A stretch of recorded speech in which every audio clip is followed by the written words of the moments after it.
A very good morning, friends. Today we will be discussing The Think and Grow Rich, written by Napoleon Hill. The Chapter 1. The Chapter 1 Introduction. The man who thought his way into the partnership with Thomas A. Edison. Truly, thoughts are things, and powerful things at that, when they are mixed with definiteness of purpose, persistence, and a burning desire for their translation into riches or other material objects. A little more than 30 years ago, Edward C. Behrens discovered how true it is that a man really do think and grow rich. His discovery did not come about at one sitting. It came little by little, beginning with burning desire to become a business associate of great Edison. One of the chief characteristics of Barin's desire was that it was definite. He wanted to work with Edison, not for him. Observe carefully the description of how he went about translating his desire into reality, and you will have a better understanding of the 13 principles which lead to riches. When this desire or impulse of thoughts first flashed into his mind, he was in no position to act upon it. Two difficulties stood in his way. He did not know Mr. Edison, and he did not have enough money to pay his railroad fare to Orange, New Jersey. These difficulties were sufficient to have discouraged the majority of men from making any attempt to carry out the desire, but his way was no ordinary desire. He was so determined to find a way to carry out his desire that he finally decided to travel by blind baggage rather than be defeated to the uninitiated. This means that he went to East Orange on a flight train. He presented himself at Mr. Edison's laboratory and announced he had came to go into the business with innovators. In speaking of the first meeting between Blaine and Edison, years later, Mr. Edison said he stood there before me looking like an ordinary tramp, but there was something in the expression of his face which conveyed the impression that he was determined to get what he had come after. I had learned from the years of experience with the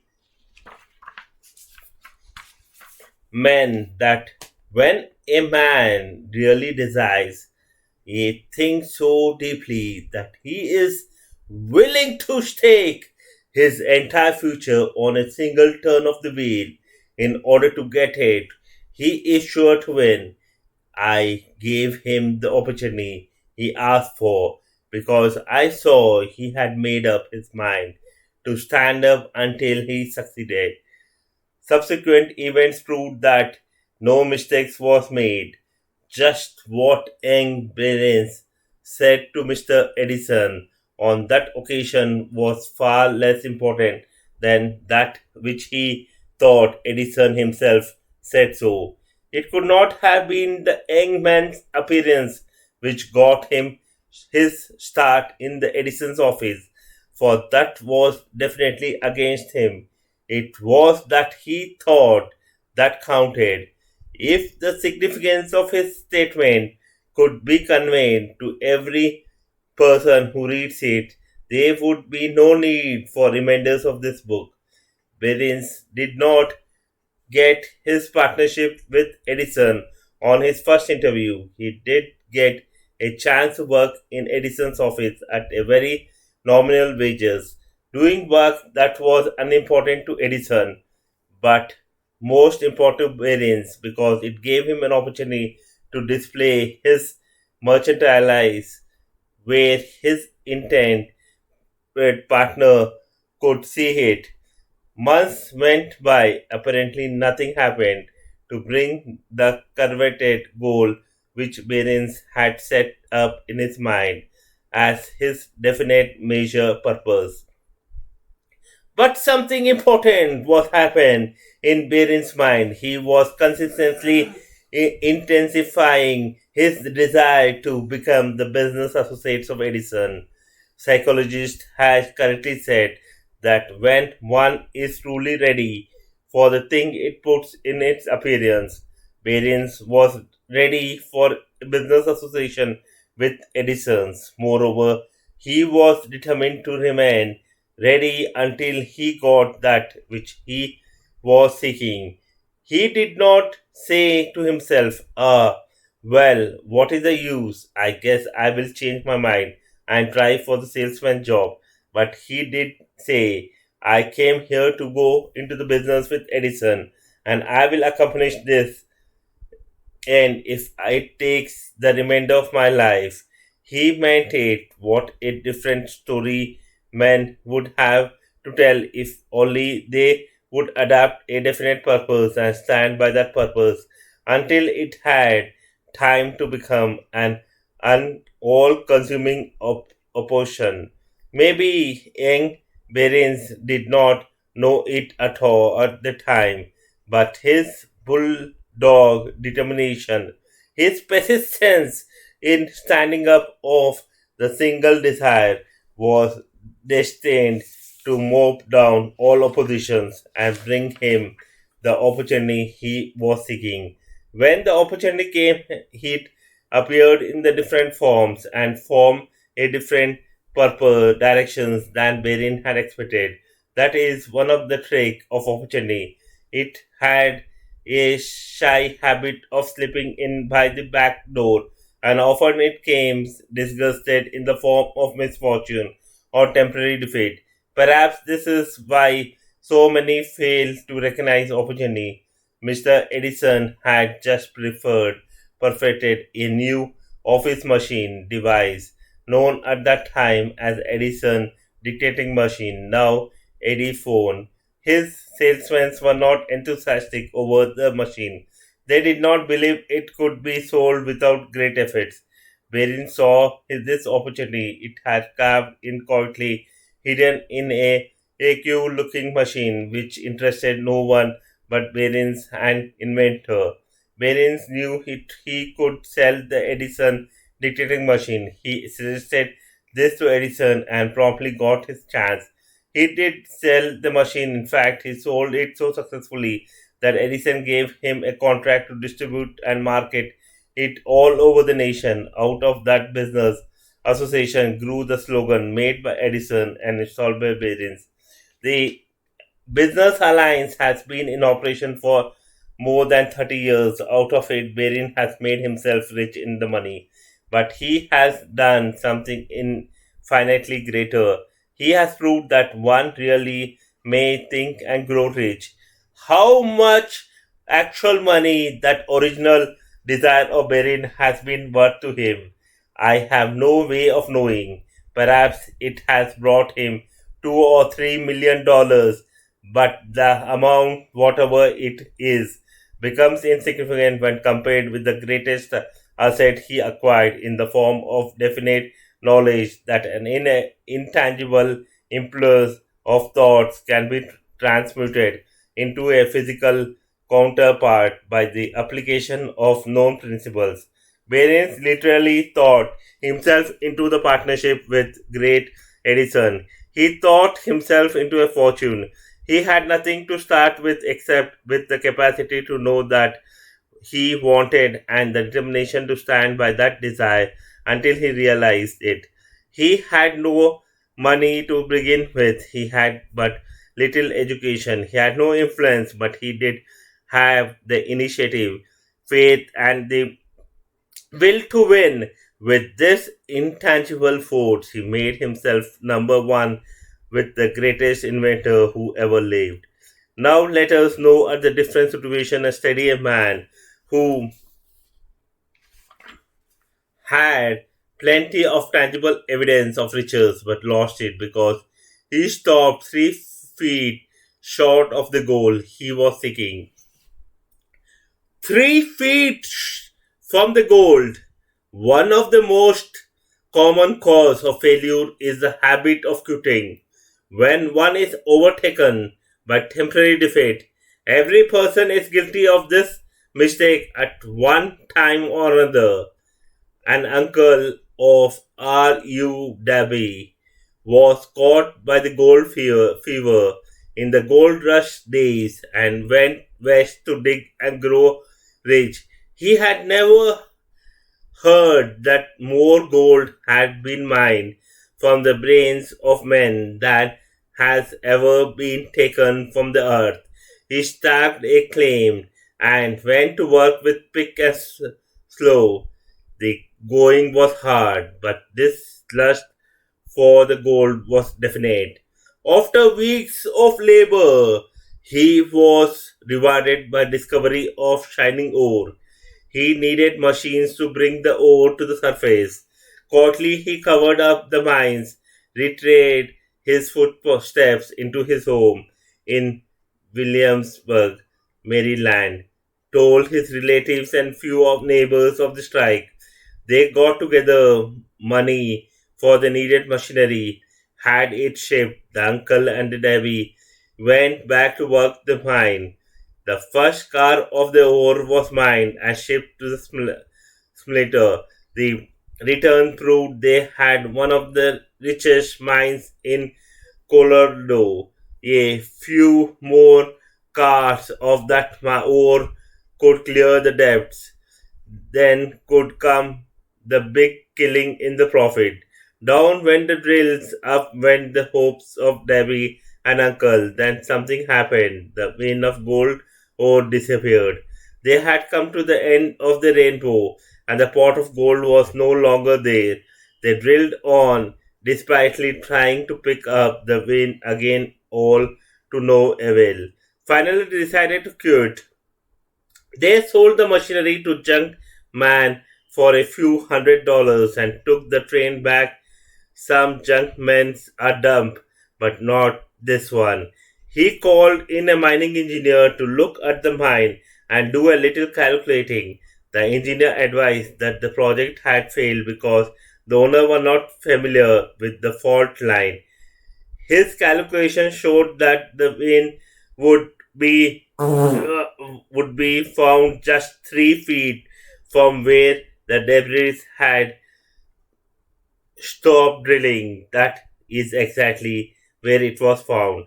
The junk man took millions of dollars in ore from the mine because he knew enough to seek the experts' counsels before giving up. Most of the money which went into the machinery was procured to the effects of R.U. Debris, but who was then a very young man. The money came from his relatives and neighbors because they faith in him. He paid back every dollar of it, although he was years in doing so. Long after Mr. Debby recouped his loss many times over, when he made the discovery that the desire can be transmuted into the gold. The discovery came after he went into the business of selling the life insurance, remembering that he lost a huge fortune because he stopped 3 feet from the gold. Debris profited by the experience in his chosen work by the simple method of saying to himself, I stopped 3 feet from the gold, but I will never stop because men say no when I ask them to buy the insurance. Debris is one of the small group of fewer than 50 men who sells more than $1 million in life insurance annually. He owns his stickability to the lesson he learned from his quotability in the gold mining business. Before success came in any man's life, he is sure to meet with much temporary defeat and perhaps more some failure. When the defeat overtakes a man, the easiest and the most logical thing to do is to quit. That is exactly what the majority of men do. More than 500 of the most successful men this country has ever known told the author their greatest success came just one step beyond the point at which the defeat had overtaken them. Failure is the thickest with a keen sense of irony and cunning. It makes the great delight in tripping one when the success is almost within the reach. If it is sense lessons in persistence, if it is sense lessons in persistence. Shortly after Mr. Davy received his degree from the University of Hard Knocks and had decided to profit by experience in the gold mining business, he had the gold fortune to be present on an occasion that proved to him that no does not necessarily mean no. One afternoon, he was helping his uncle grind wheat in an old fashioned mill. The uncle operated a large farm on which a number of colored sharecrop farmers lived. Quietly, the door was opened, and the small colored girl, the daughter of the tenant, walked in and took her place near the door. The uncle looked up, saw the child, and barked at her roughly. What do you want? Merely the child replied, My mummy says send her 50 cent. I will not do it, the uncle restored. Now you run on home. Asha, the child replied, but she did not move. The uncle went ahead with his work so busily engaged that he did not pay enough attention to the child to observe that she did not leave. When he looked up and saw her still standing there, he yelled at her, I told you to go to home. Now go, or I will take a switch to you. The little girl said, sir, but she did not budge an inch. The uncle dropped a snack of grain he was about to pour into the meal hopper, picked up a barrel staff, and started towards the child with an expression on his face that indicated trouble. Debris held his breath. He was certain he was about to witness a murder. He knew his uncle had a fierce temper. He knew that the colored girl were not supposed to defy the white people in that part of the country. When the uncle reached the spot where the child was standing, she quickly stepped forward one step, looked up into his eye, and screamed at the top of her shrill voice, My mummy's gonna have that 50 cent. The uncle stopped, looked at her for a minute, then slowly laid the barrel staff on the floor, put his hand in his pocket, took out the half $8 and gave it to her. The child took the money and slowly backed towards the door, never taking an eye off the man whom she had just conquered. After she had gone, the uncle sat down on the box and looked out the window into the space for more than 10 minutes. He was pondering with awe over the whipping he had just taken. Mr. Dabby, too, was doing some thinking. That was the first time in all his experience that he had seen a colored child deliberately master an adult white person. How did she do it? What happened to his uncle that caused him to lose his faithfulness and became as a docile as a lamb? What right power did this child use that made her master over her superior? This and other similar questions flashed into the devil's mind, but he did not find the answer until years later when he told me the story. Straightly, the story of this unusual experience was told to the author in the old mill on the very spot where the uncle took his wiping. Straightly too, I had devoted nearly a quarter of century to study of the power which enabled an ignorant, illiterate, colored child to conquer an intelligent man. As we stood there in that musty old mill, Mr. Dabby repeated the story of unusual conquest and finished by asking, "What can you make of it? What strike power did that child use was that so completely wiped my uncle?" The answer to his question will be found in the principle described in this book. The answer is full and complete. It contains details and instructions sufficient to enable anyone to understand and apply the same force which little child accidentally stumbled upon. Keep your mind alert and you will observe exactly what stride power came to rescue of the child. You will catch a glimpse of this power in the next chapter. Somewhere in the book, you will find an idea that will quicken your repetitive powers and place at your command for your own benefit. This same irresistible power, the awareness of this power, may come to you in the first chapter, or it may flash into your mind in some subsequent chapter.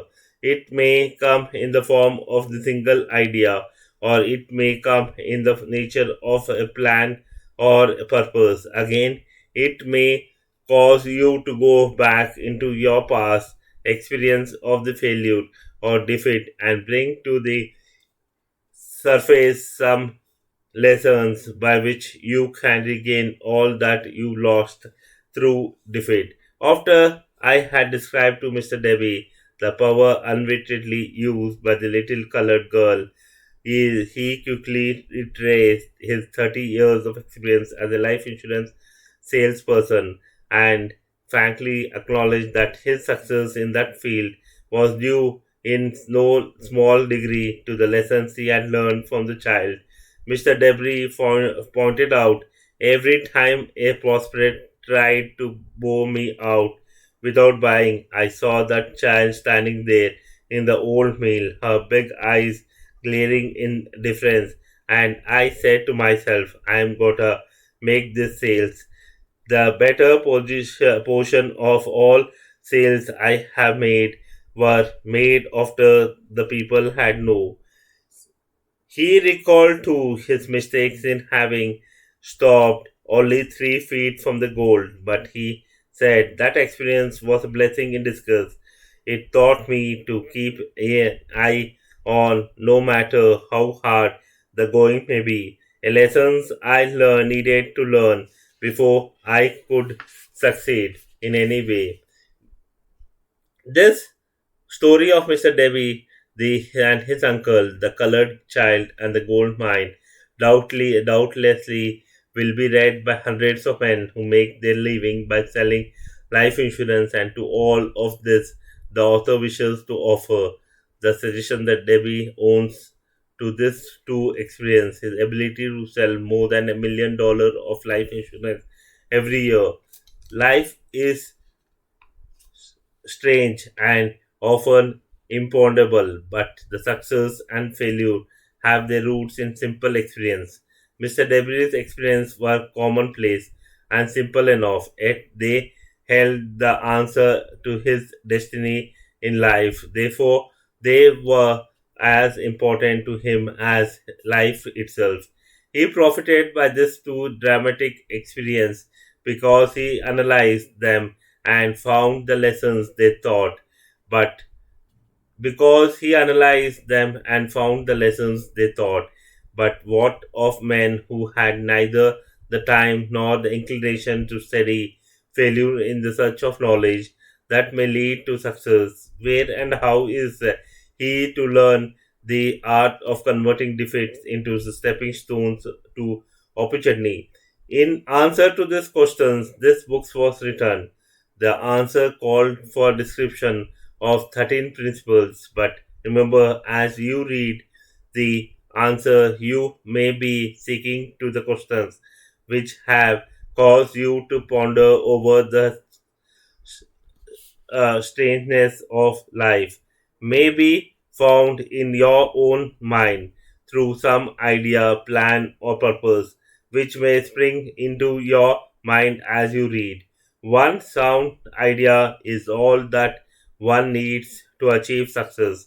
The principles described in this book contains the best and the most practical of all that is known concerning the ways and means of creating useful ideas. Before we go any further in our approach to the description of these principles, we believe you are entitled to receive this important suggestion. When riches begins to come there, come so quickly in such a great abundance that one wonders where they have been hiding during all those lean years. When riches begins to come, they come so quickly in such great abundance that one wonders where they have been hiding during all those lean years. This is astonishing statement, and all the more so when we take into consideration the popular belief that riches comes over only to those who work hard and long. When you begin to think and grow rich, you will observe that riches begins with the state of mind, with definiteness of purpose, with little or no hard work. You and every other person ought to be interested in knowing how to acquire that mind of state of mind which will attract riches. I spent 25 years in research analyzing more than 25,000 people because I too wanted to know how wealthy men becomes that way. Without that research, this book could not have been written. Here, take notice of a very significant truth, namely, the business depression started in 1929 and continued on to all times records of destructions until some time after the President Roosevelt uh, entered the office. Then the depression began to fade into nothingness just as the electricians in the theater raises the lights so gradually that the darkness is transmuted into the lights before you realizes it. So did the spell of fear in the minds of people gradually fades away and becomes faith.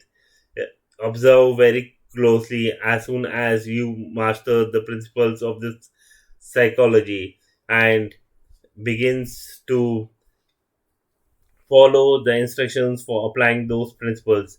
Your financial statements will begin to improve, and every time you touch with begin to transmute itself into an asset for your benefit. Impossible, not at all. One of the main weaknesses of mankind is the average man's familiarity with the word impossible. He knows all the rules which will not work. He knows all the things which cannot be done. This book was written for those who seek the roots which have made others success and willing to stake everything on those rules. A many years ago, I purchased a fine dictionary. The first thing I did with it was to turn to the word impossible and neatly clip it out of the book. That could not be an unwise thing for you to do. The success comes to those who become success cautious. Failure comes to those who indefinitely allows themselves to be failure cautious. The object of this book is to help all who seeks it to learn the art of changing their minds from the failure consciousness to success consciousness. The object of this book is to help all who seeks it to learn the art of changing the minds from the failure consciousness to success consciousness. Another weakness is found in altogether too many people is the habit of measuring everything and everyone by their own impression and belief. Some who will read this book will believe that no one can think and grow rich. They cannot think in terms of riches because their thoughts, habits have been steeped in poverty, wants, misery, failure, and defeat. These unfortunate people remind me of prominent Chinese who came to America to be educated in American way. He attended the University of Chicago. One day, the president Hamper met this young Oriental on the campus, stopped to chat with him for a few minutes, and asked what had impressed him as being the most noticeable characteristics of American people. Why the Chin man exclaimed, the Chinaman explained, the Q slat of your eyes. Your eyes are off the slat. What do you we say about the Chinese? We refuse to believe that which we do not understand. We foolishly believe that our own limitations are proper measure of limitation. Sure, the other fellows' eyes are off slat because they are not the same as our own. Millions of people look at the achievements of Henry Ford after he has arrived and envy him because of his good fortune or luck or genius or whatever it is that they credit for Ford's fortune. Perhaps one person in every 100,000 knows the secret of Ford's success, and those who do not know are too modest or too reluctant to speak of it. Because of its simplicity, a single transaction will illustrate the secret perfectly.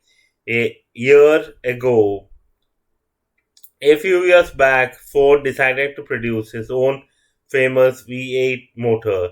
He chose to build an engine with an entire 8 cylinder cast in one block and instructed his engineers to produce a design for the engine. The design was placed on the paper, but engineers agreed to a man that it was simply impossible to cast an 8 cylinder gas engine block in one piece.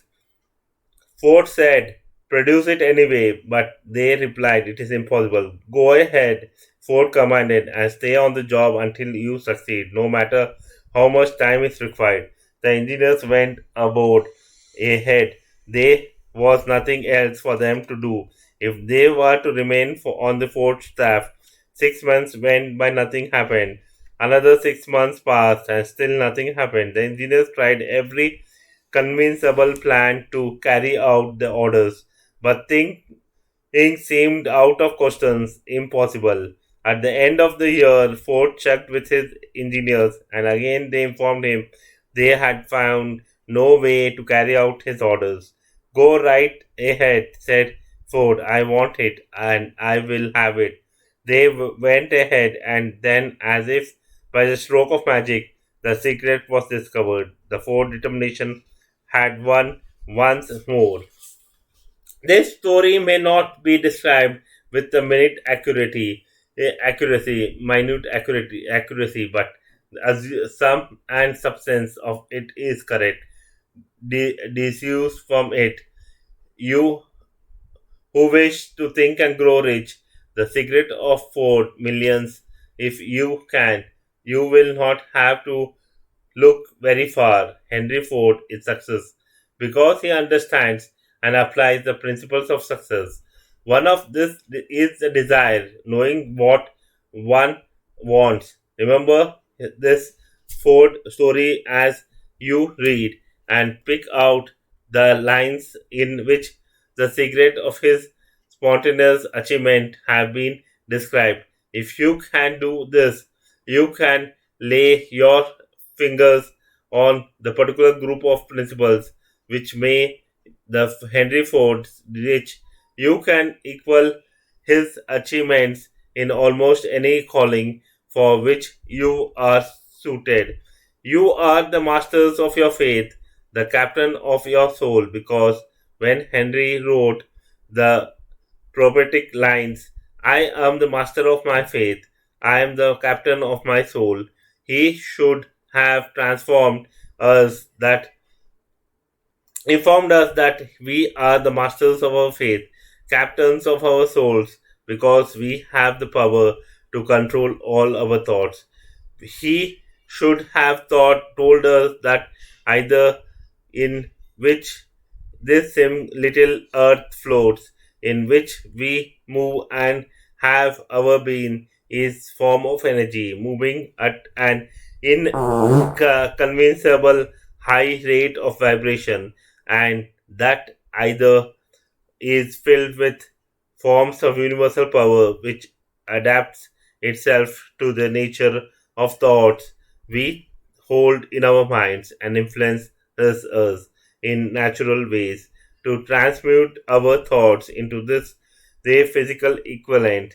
If the poet had told us of this great truth, we would know why it is that we are the masters of our own faith, the captains of our souls. He should have told us with the great emphasis that this power makes no attempt to discriminate between destructive thoughts and constructive thoughts. That is, that it will urge us to translate into the physical reality thoughts of poverty, just as quickly as it will influence us to act upon the thought of riches. He should have told us too that our brains becomes magnetized with the dominating thoughts which we told hold in our minds and by means that with which no man is familiar. This magnet attracts us the forces, the people, the circumstances of life which harmonizes with the nature of our dominating thoughts. He should have told us that before we can accurately accumulate the riches in our great abundance, we must magnetize our minds with intense desire from the riches that we must become money conscious until the desire for money drives us to create definite plans for acquiring it. But being a poet and not a philosopher, Henley he contented himself by stating a great truth in the poetic form, leaving those who followed him to interpret the philosophical meaning of his lines. Little by little, the truth has unfolded itself until it now appears certain that the principles described in this book hold the secret of mastery over our economic faith. We are now ready to examine the first of these principles.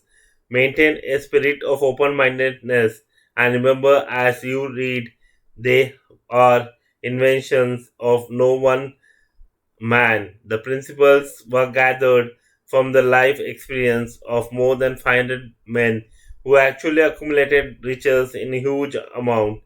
Men who began in poverty with but little education without influence. The principles work for these men who can put them to work for your own enduring benefits. You will find it easy, not hard to. Before you read the next chapter, I want you to know that it conveys the factual information which might easily change your entire financial destiny as it has no definitely brought changes of stupendous propositions to two men described. I want you to know also that the relationship between these two men and myself is such that I could have taken no liberties with the facts even if I had wished to do so. One of them had been my closest personal friend for almost 25 years, the other is my own son. The unusual success of these two men, success which they generously accelerated to the principles described in the next chapter, more than justified this personal reference as a means of emphasizing the far-flung power of this principle. Almost 15 years ago, I delivered the commencement address at the Salem College, Salem, West Virginia. I emphasize the principles described in the next chapter with so much intensity that one of the members of graduating class definitely opposed it and made it a part of his own philosophy. The Young Man is now the member of the Congress, an important factor in the present administration. Just before this book went to the publisher, he wrote me a letter in which he so clearly stated his opinion of the principles outlined in the next chapter that I have spoken to publish his letter as an instructions to that chapter. It gives you an idea of the reward to come. May my dear Napoleon, my service as a member of Congress, having given me an insight into the problems of men and women, I am writing to offer a suggestion which may become useful to thousands of worthy people. With apologies, I must state that the suggestions, if acted upon, will mean several years of labor and responsibility for you. But I am hearted to make decisions because I know your great love for rendering useful service. In 1922, you delivered the commencement address at the Salem's College, which, when I was a member of graduating class, in that address you planted in my mind an idea which has been responsible for the opportunity I now have to serve the people of my state and will be responsible in a very large measure for whatever success I may have in the future. The suggestions I have in my mind is that you put into a book the sum and substance of address you delivered at the Salem College, and in that way give the people of America an opportunity to profit by your many years of experience and associations with the men who, by their greatness, have made America the richest nation on the earth. I recall as though it were yesterday the malicious descriptions you gave of the method by which Henry Ford, with but little schooling, without a dollar, with no influential friends, rose to great heights. I made up my mind then, even before you had finished your speech, that I would make a place for myself no matter how many difficulties I had to somehow. The thousands of young men will finish their schoolings this year, and within next few years every one of them will be seeking just such a message of practical encouragement as one I received from you. They will want to know where to turn, what to do to get started in life. You can tell to them because you have helped to solve the problems of so many people. If there is any possible way that you can afford to render so great a service, may I offer the suggestions that you include with every book one of your personal analysis chart in order that the purchaser of the book may have the benefit of complete self inventory, indicating as you indicated in to me years ago exactly what is standing in the way of success. Such a service as this, providing the readers of your book with a complete unbiased picture of their faults and their virtues, would mean to them the difference between success and failure. The service would be priceless. Millions of people are now facing the problem of staging a comeback because of depression. And I speak from the personal experience when I saw it.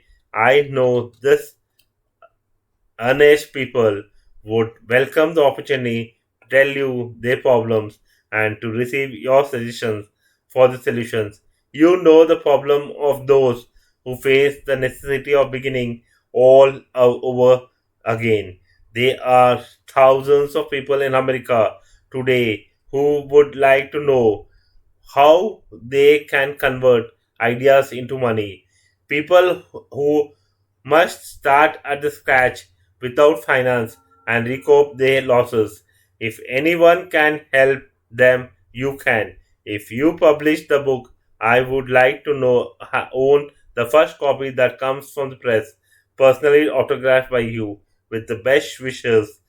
Believe me, co- uh, coordinately yours, Jingling Rafdorf. Dear viewers, please subscribe to the channel so that we bring you the great author's book in a very significant manner. Think and Grow Rich is a very powerful book. Please purchase the book and read it and listen to this audio tape so that you change your life. There are 12 steps to think and grow rich. One is desire, faith, autosuggestion, specialized knowledge, imagination, planning, decisions, persistence, form a mastermind, sex, transmu- transmutation, subconscious mind, the brain. I want you to subscribe to the channel and hit the like button and give your comments or suggestions so that it will help us to improve upon it. Thank you very much. Catch you with